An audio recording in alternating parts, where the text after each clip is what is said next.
चुनावी राजनीति में हेट स्पीच का क्या मतलब है? राजनेता को लगता है कि अगर वो हेट स्पीच देगा तो उसको वोट मिलेंगे, बढ़ेंगे उसके वोट, तभी वो देता है।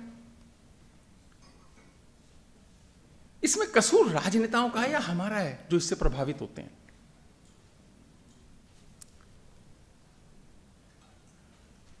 याद रखना जो बच्चे हैं, राजनेता, राज्यपाल साहब बैठे हैं, महामहिम इनके सामने कह रहा हूं, थोड़ा घबरा के भी कह रहा हूं, राजनेता सबसे समझदार होता है।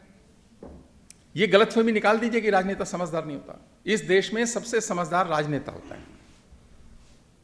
वे जनता के मन को पढ़ता है, जनता के मर्म को पढ़ता है, जनता क्या सोच रही है समय से पहले पढ़ता है। यह क्वालिटी हर एक में नहीं होती, क्योंकि जनता से उसका रोज का कनेक्ट है। वो कोई बात ऐसे नहीं बोल देता।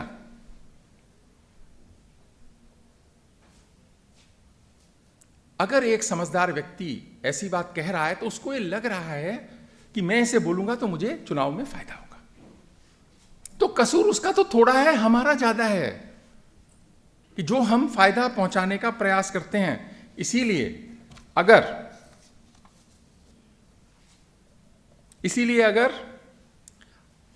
राजनेताओं को ये लगे कि हेट स्पीच देंगे और वोट नहीं मिलेंगे, कोई भी राजनेता हेट स्पीच नहीं देगा।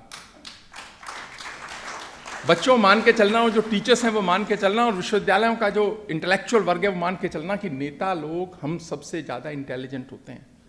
हम तो 10 लोगों से मिलते होंगे, वो 1000 लोगों से रोज मिलते हैं।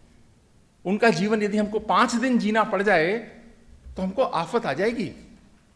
इतना कॉम्पिटिटिव है, इतना मेहनत का है।